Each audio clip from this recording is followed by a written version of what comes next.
The small town of Oak Ridge had always been quiet, peaceful, and utterly unremarkable. At least that's what Sarah Reynolds thought until she found a strange device hidden in her neighbor John's garage. John, who had moved in just 6 months ago, was friendly but private. He claimed to be a retired accountant, but something about his story never quite added up. Sarah's discovery set off a chain of events that would expose secrets buried deep within the town's leadership. The council, a group of 7 influential citizens who ran Oak Ridge from the shadows, had placed a spy among the townspeople. As Sarah dug deeper, she realized that nothing in her quiet little town was as it seemed, and that uncovering the truth might put her own life in danger. Sarah Reynolds was fixing her bike in her front yard when she noticed John Baker rush out of his house. He locked his door twice, looked around nervously, and drove away fast. John had moved to Oak Ridge 6 months ago. He was nice but kept to himself. Sarah had tried to be friendly, bringing him cookies when he first moved in, but he always seemed eager to end their conversations. Something about John's behavior today seemed off. His car had sped away, kicking up dust as it disappeared down the road. Sarah put down her bike tools and walked to her fence. She could see John's garage door was slightly open. That wasn't like him. John was always careful about locking up. "John," Sarah called out. No answer. She looked at her watch. She had an hour before she needed to get to her shift at the local diner. Something pulled her toward that open garage door. Maybe John would want to know his garage wasn't secure. That's what neighbors did, right? They looked out for each other. Sarah walked across her yard and into John's driveway. The garage door was open just enough for her to duck under. She told herself she would just take a quick look around, make sure everything was okay, and then leave. She wasn't being nosy. She was being helpful. The garage was neat and clean, almost too clean. There were no oil stains on the floor, no tools hanging on the walls. It didn't look like a normal garage. Sarah was about to leave when she noticed a small table in the corner. On it was a strange metal box with blinking lights. It looked like nothing she had ever seen before. Sarah moved closer. The box had a small screen with numbers and letters flashing across it. Next to it was a notebook. She picked it up and flipped through the pages. They were filled with codes, dates, and names. Names of people in Oak Ridge. Her name was there too. The sound of a car engine made Sarah jump. She dropped the notebook and ran out of the garage, ducking under the door and sprinting back to her yard. She grabbed her bike tools and pretended to be working when John's car pulled into his driveway. "Afternoon, Sarah," John called out, his voice friendly. "Beautiful day, isn't it?" "Yes, it is," Sarah replied, her heart pounding. "Just fixing my bike." John nodded and went inside his house. Sarah's hands were shaking. What had she seen? What was that strange device? And why was her name in that notebook? That night, Sarah couldn't sleep. She kept thinking about the metal box and the notebook. She needed to know more. But how? She couldn't just ask John about it. If he was hiding something, he wouldn't tell her the truth. The next morning, Sarah decided to visit the town library. Oak Ridge Library was small but had computers with internet access. Maybe she could find information about the strange device online. As she walked through the main doors, she noticed the town mayor, Richard Collins, talking with the librarian, Mrs. Patterson. They stopped talking when they saw her. "Good morning, Sarah," Mayor Collins said, his smile not quite reaching his eyes. "What brings you to the library today?" "Just doing some research," Sarah replied. She noticed Mrs. Patterson giving the mayor a look. "Well, don't let us keep you," Mayor Collins said. "Have a nice day." Sarah sat at a computer and began searching for information about devices with blinking lights and screens. She found nothing helpful. She was about to give up when she remembered something. The notebook had a symbol on its cover, a small circle with 7 stars around it. She searched for that symbol. The results showed nothing exact, but there was mention of a group called the Council of 7-inch and conspiracy theory websites. According to these sites, the council was a secret group that controlled small towns across the country. They placed spies in communities to watch the residents. Sarah laughed to herself. It was ridiculous. Secret councils controlling towns? Spies among normal people. It was the stuff of bad movies. But as she walked home, she couldn't shake the feeling that something strange was happening in Oak Ridge. When she got home, she saw John talking to Dr. Evans, the town doctor, in John's driveway. They were speaking in low voices. Dr. Evans handed John a small package, and John quickly put it in his pocket. As Sarah walked by, they stopped talking. "Hello, Sarah," Dr. Evans said, his voice cheerful. "How's your mother doing?" "She's fine," Sarah replied. "Just a bit of a cold." "Tell her to come see me if it gets worse," Dr. Evans said. He nodded to John and walked to his car. Sarah went inside her house and watched from her window as John checked his mailbox, looked around, and then went inside. Something was definitely not right. The next day, Sarah decided to follow John. She called in sick to work and waited in her car down the street from John's house. At 10 a.m., John left his house and drove away.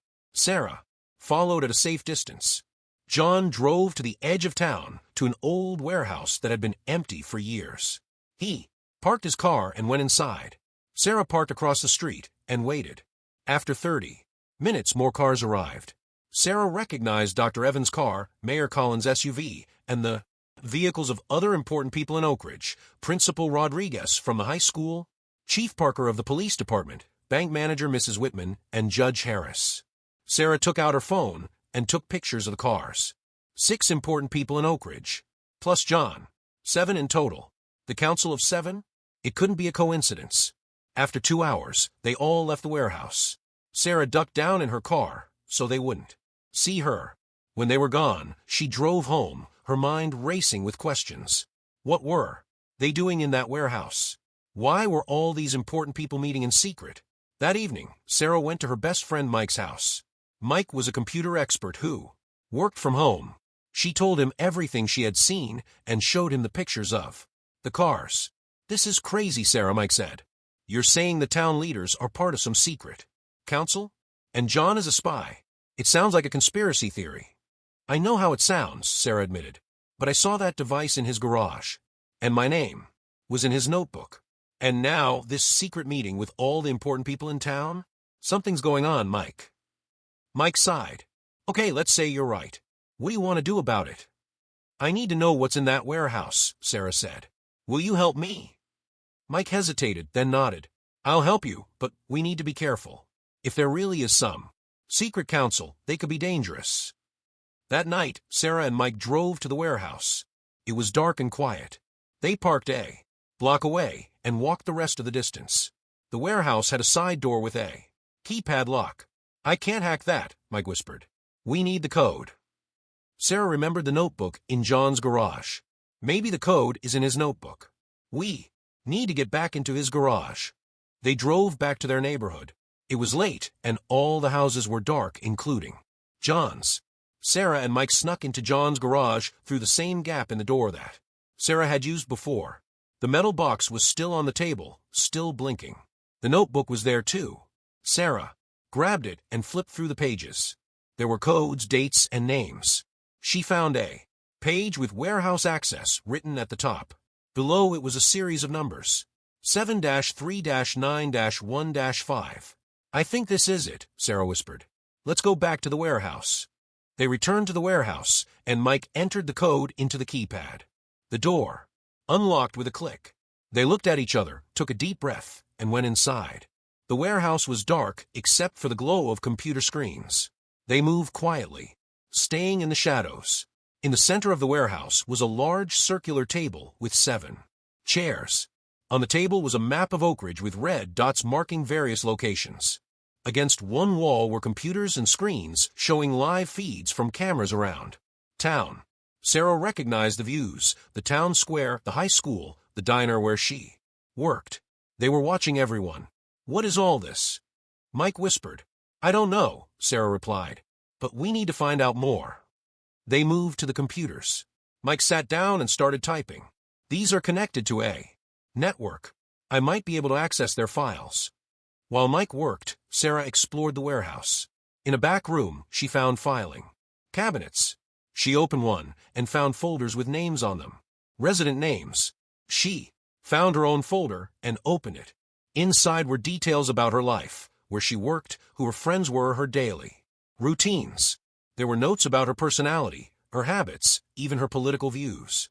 It was like someone had been studying her for years. "Sarah," Mike called out, his voice urgent. "You need to see this." Sarah went back to the computer. Mike had found a document titled Operation Oak Ridge.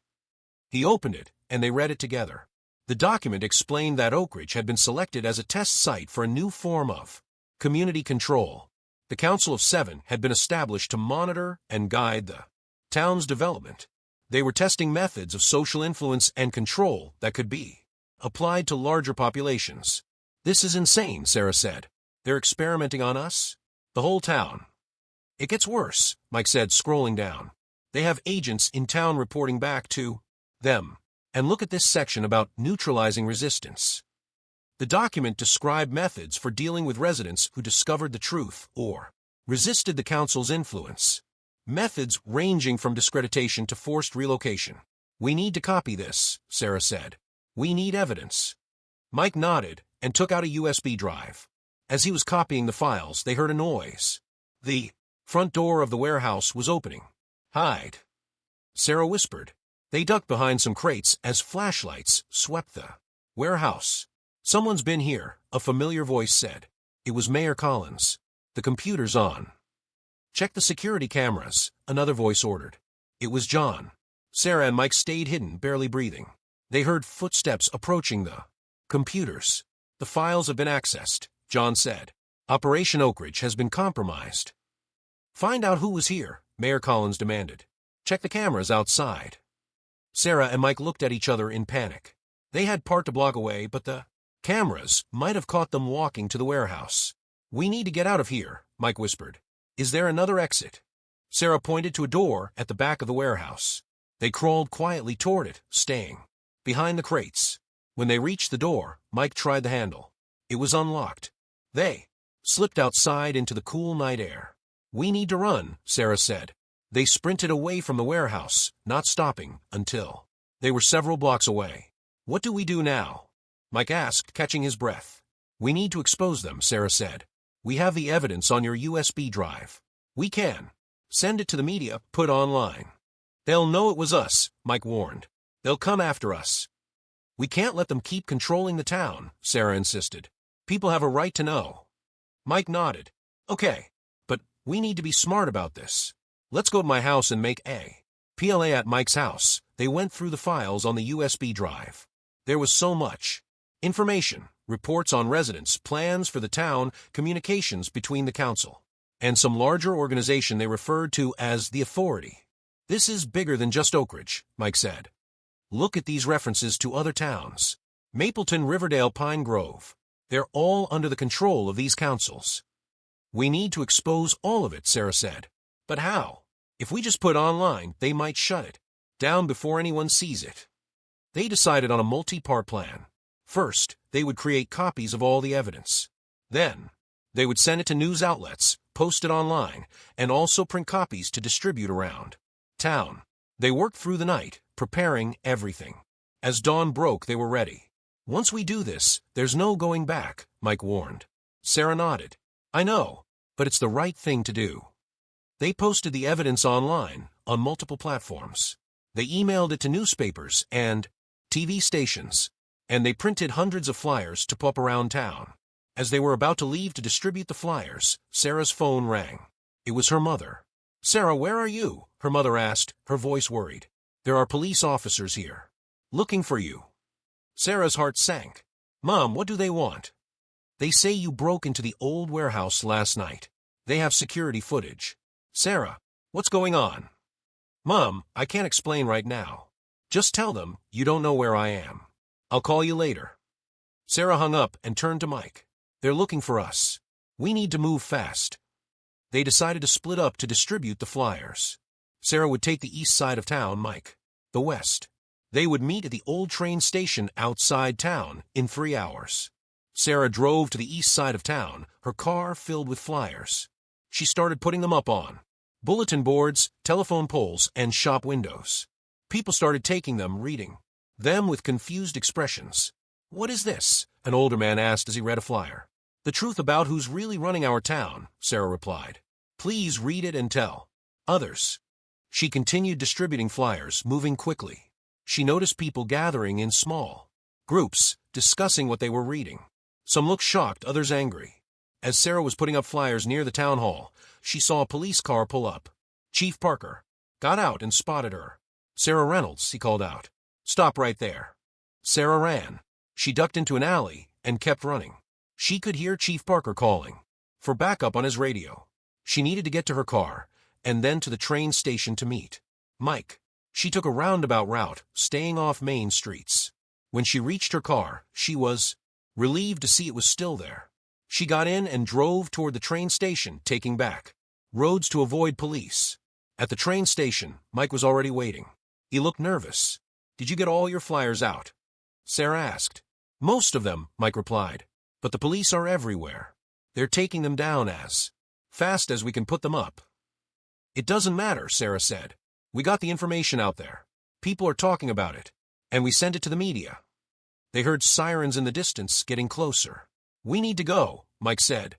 "My cousin lives in the next town over. We can stay with him until we figure out what to do next." They got in Mike's car and drove away from Oak Ridge. As they reached the town limits, they saw police cars setting up a roadblock ahead. "They're blocking the road," Mike said, slowing down. "Turn around," Sarah urged. "We'll take the old forest road." Mike turned the car around and drove toward the forest road, an old dirt track that led through the woods to the next town. As they drove, Sarah checked her phone. The online posts were getting attention. People were sharing them, commenting, asking questions. "It's working," Sarah said. "People are seeing the truth." But then her phone rang. It was an unknown number. She answered cautiously. "Sarah, this is John Baker." Sarah put the phone on speaker so Mike could hear. "What do you want, John?" "I want to talk," John said. "What you've done is dangerous. Not just for the council, but for you." "We're exposing the truth," Sarah replied. "You've been spying on us, controlling us." "It's not that simple," John said. "I'm not who you think I am. I'm not working for the council. I'm working against them." Sarah and Mike exchanged skeptical looks. "Why should we believe you?" Sarah asked. "Because I can help you," John said. "The council is just part of a larger organization. I've been gathering evidence against them for years. That's what you saw in my garage. That's why your name was in my notebook. I was identifying potential allies." "You're saying you're a spy spying on spies?" Mike asked. "Essentially, yes," John replied. "I work for a group that's trying to expose and stop these operations. We call ourselves the Resistance." "If that's true, why didn't you approach us?" Sarah asked. "I was planning to," John said. "But I needed to be sure you could be trusted. These people are dangerous, Sarah. They've killed to protect their secrets." Sarah and Mike were silent, processing this new information. "Meet me at the old hunting cabin by the lake," John continued. "I can show you what I've found. Together, we can expose the whole operation, not just the Oak Ridge Council." "This could be a trap," Mike whispered. "If I wanted to trap you, I could have the police arrest you right now," John pointed out. "I know you're on the forest road. I'm trying to help you." Sarah thought for a moment. "Okay, we'll meet you there. But if this is a trick..." "It's not," John assured her. "I'll be there in an hour." They hung up and continued driving. The old hunting cabin was deep in the woods away from town. It would take them nearly an hour to get there. "Do you think he's telling the truth?" Mike asked. "I don't know," Sarah admitted. "But if he is, we could get even more evidence. We could expose the whole operation, not just what's happening in Oak Ridge." When they reached the cabin, John's car was already there. They parked next to it and approached cautiously. John was waiting on the porch. "Thank you for coming," he said. "I know you have no reason to trust me, but I'm on your side." Inside the cabin, John showed them a laptop. On it were files much more detailed than what Sarah and Mike had found in the warehouse. There were operations in dozens of towns, all controlled by what John called the Authority. "I've been gathering this evidence for 3 years," John explained. "The Authority has been experimenting with social control techniques in small towns for decades. They choose isolated communities, establish a council, and then implement their methods." "But why?" Sarah asked. "What's the point?" "Control," John said simply. "They're perfecting methods of social control that can be applied on a larger scale. They want to be able to guide public opinion, behavior, even thought." "That's terrifying," Mike said. "It is," John agreed. "That's why I've been working to expose them. I've been placed in several towns as a supposed council spy, but I've been gathering evidence against them." "So what do we do now?" Sarah asked. We need to combine our evidence, John said. What you found in the warehouse, plus what I have. Then we need to get it to the right people. I have contacts in the federal government who can help. But we need to be careful. The authority has people everywhere. They spent the next few hours combining their evidence and preparing a comprehensive report. John had connections to journalists who specialized in exposing government corruption. They sent the evidence to them, along with detailed explanations of what was happening in Oak Ridge and other towns. As night fell, they checked the news. Their story was starting to break. A national news network had picked it up. The headline read, Secret Council Controlling Small Town? Whistleblowers expose shocking experiment. It's working, Sarah said, relief in her voice. People are going to know the truth. John nodded. But we're not safe yet. The authority will try to discredit us, maybe worse. We need to stay hidden until this blows up enough that they can't touch us. They decided to stay at the cabin for the night. John had supplies there, and it was far enough from town to be safe. Sarah tried to sleep, but her mind was racing with everything that had happened. In middle of the night, Sarah was awoken by the sound of vehicles approaching. She looked out the window and saw headlights coming through the trees. John, Mike, wake up, she whispered urgently. Someone's coming. They got up quickly. John looked out the window and cursed softly. It's them, he said. The council. They must have tracked us somehow. What do we do? Mike asked, fear in his voice. We run, John said. There's a back trail that leads deeper into the forest. If we can reach the river, we can follow it to the next town. They grabbed what they could, John's laptop, their phones, a flashlight, and slipped out the back door of the cabin. They could hear voices now, men calling out orders. Flashlights swept the area around the cabin. They ran into the forest, staying low and quiet. The ground was damp, muffling their footsteps. They could hear the men behind them, searching the cabin, then realizing they were gone. They're not here, a voice called out. Search the woods. Sarah, Mike, and John picked up their pace, running as fast as they could through the dark forest. Branches whipped at their faces, and roots threatened to trip them, but they kept moving. After what seemed like hours, they reached the river. It was flowing fast, swollen from recent rains. We need to cross, John said. They won't expect us to go this way. The water was cold and strong. They linked arms and waded in, fighting against the current. The water rose to their waists, then their chests. Sarah lost her footing once and went under, but Mike and John pulled her back up. Finally, they reached the other side, soaked and exhausted. They collapsed on the bank, catching their breath. We need to keep moving, John said after a moment. The next town is about 3 miles that way. He pointed east. They continued their journey, wet and cold but determined. As dawn broke, they could see the outskirts of the next town, Riverdale. John led them to a small motel on the edge of town. We'll get a room here, he said. We need to rest and dry off. Then we can check the news, see if our story is spreading. In the motel room, they turned on the TV. The news was full of their story. The evidence they had released was being discussed on every channel. People in Oak Ridge were being interviewed, expressing shock and anger at the revelations. It's working, Sarah said, a smile breaking across her tired face. They can't cover this up anymore. John nodded. But we're not done yet. The authority will try to spin this, say it's all a conspiracy theory. We need to keep pushing, make sure the truth gets out. Over the next few days, they stayed in the motel, monitoring the news and communicating with journalists. The story was growing bigger by the hour. Other towns were coming forward with similar experiences. Former council members were confessing, revealing the extent of the operation. On the 3rd day, they received a call from one of John's contacts in federal government. The FBI is launching an investigation, the contact told them. They're raiding authority facilities across the country. You've done it. You've blown this wide open. Sarah couldn't believe it. Their small discovery in Oak Ridge had led to a national investigation. The authorities' operations were being exposed and shut down. Is it safe for us to go back to Oak Ridge? Sarah asked. Not yet, the contact advised.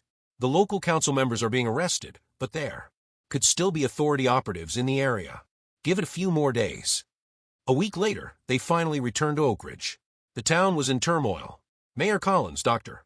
Evans, and the other council members had been arrested. FBI agents were everywhere, gathering evidence and interviewing residents. Sarah's mother hugged her tightly when she walked through the door. "I was so worried," she said, "but I'm so proud of you. You exposed the truth." The town held a meeting in the high school gymnasium. Hundreds of residents attended, all wanting answers. Sarah, Mike, and John were asked to speak to explain what they had discovered and how they had exposed it. As Sarah stood at the microphone, looking out at the faces of her neighbors, she felt a mixture of pride and sadness. Their peaceful town had been shattered by these revelations. But it was necessary. The truth had to come out. "We've all been living under a shadow we didn't even know was there," Sarah said. "The council has been controlling our lives, our choices, our future. But now we have a chance to take back our town, to decide for ourselves what kind of community we want to be." The crowd applauded. People were angry about being manipulated, but there was also a sense of hope. They could rebuild, create a truly democratic town government. In the weeks that followed, Oak Ridge began to heal. A temporary town council was elected, with Sarah, Mike, and John among its members.